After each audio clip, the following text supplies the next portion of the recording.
Alhamdulillahi Rabbil Alamin. Wassalatu wassalamu ala sayyidil mursalin wa ala alihi wa sahbihi ajma'in. Hidup yang penuh dengan perjuangan, hidup yang penuh dengan jihad, jihad melawan hawa nafsu kita dan melawan ombak yang menghantam kita untuk pecah berantakan hingga saling hantam satu sama lain. Dan musuh-musuh yang siap menenggelamkan kita, kalau kita bilang ikan-ikan hiunya, menanti kita untuk menyantap kita. Saudara-saudariku yang kumuliakan, kemenangan yang hakiki adalah kemenangan yang terbit dari tuntunan sang Nabi sallallahu alaihi wasallam, yaitu menjadikan musuh berubah menjadi teman yang siap berkorban dengan nyawanya. Itulah kemenangan Sayyidina Muhammad. Musuh yang ingin membunuh beliau berubah menjadi orang yang lebur dan mencintai beliau dan siap membela beliau dengan jiwa dan raganya. Dan hal seperti itu yang layak kita perjuangkan. Saudara-saudariku yang kumuliakan, dalam kehidupan kita fahami bahawa syaitan selalu mengajak kita kepada segala hal. Saya lebih meluas dari masalah dusta sampai ke rantai masalah-masalah sifat buruk lainnya, ya. Kesemua ini berawal dari syaitan. Namun ketika kekuatan jiwa kita berpadu dengan cahaya kekuatan Rabbul Alamin, maka di saat itulah kegelapan sirna. Hati bercahaya, maka saat itulah syaitan terbakar. Maka saat itulah syaitan itu lari menghindar. Sebagaimana riwayat Sahihul Bukhari, syaitan itu, Rasul sallallahu alaihi wasallam, kalau lewat di hadapanmu dia lari, wahai Umar, dia mencari jalan lain. Kenapa? Karena kuatnya hati Sayyidina Umar bin Al-Khattab di dalam menjalankan hak dan kebenaran, dan bukanlah orang yang tidak taat kepada Nabi sallallahu alaihi wasallam, tapi orang yang sangat taat kepada Rasul, sehingga teriwayatkan di kedua pipinya ini terdapat 2 garis hitam. Kalau kita di film-film, garis hitam itu codet bekas kampakan preman. Ini bukan ini 2 garis hitam bekas air mata yang banyak, yang sangat banyak, yang hampir tidak pernah berhenti mengalir. Teriwayatkan di 2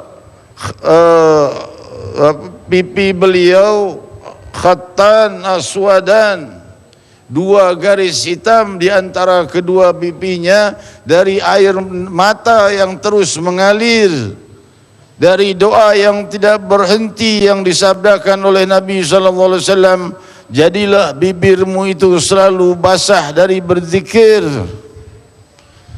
Saudara-saudariku yang kumuliakan, maka dalam keadaan seperti itulah Allah akan menerbitkan kemakmuran bagi permukaan bumi yang siap dibuka.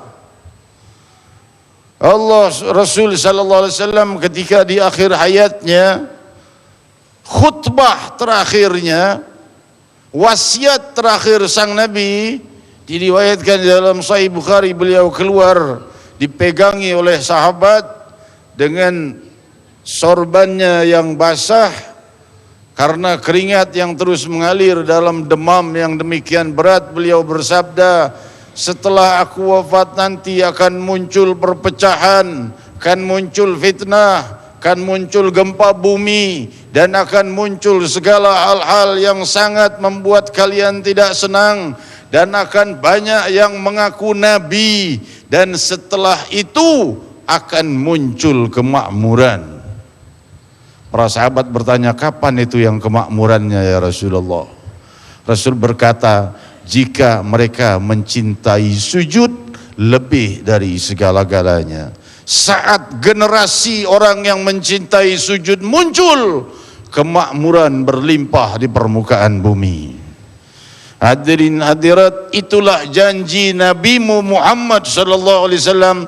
Maka orang-orang semakin hari semakin jauh dari sujud, membuat mereka semakin hari semakin miskin dan penuh musibah. Maka kita bertanggung jawab merubah diri untuk memperbanyak generasi orang-orang yang sujud dengan dahi dan sanubarinya untuk mencapai keridhaan Allah, yang dengan itu kemakmuran ditumpah ruahkan di bumi kita. Silahkan Ustaz Agung.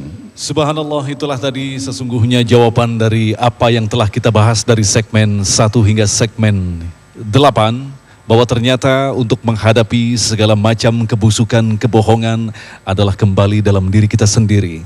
Biarkan hati kita terbuka dengan cahaya Allah. Dan insya Allah mudah-mudahan di akhir nanti kita akan berdoa bersama yang dipimpin oleh guru kita Habib Mundir, yang insya Allah kita yang hadir di sini, yang menyaksikan acara Damai Indonesia, mudah-mudahan apa yang kita aminkan akan benar-benar menembus langit yang didengarkan oleh Allah, sehingga bumi Indonesia tidak saja dihuni oleh orang-orang yang bersujud, tetapi juga mencintai sujud. Tetaplah bersama kami dalam Damai Indonesiaku. Ya Rabbana ya Karim, ya Rabbana ya Rahim, Antal Jawadul Halim, wa anta ni'mal mu'in, ya Arhamar Rahimin, ya Arhamar Rahimin, ya Arhamar Rahimin, farrij 'alal muslimin.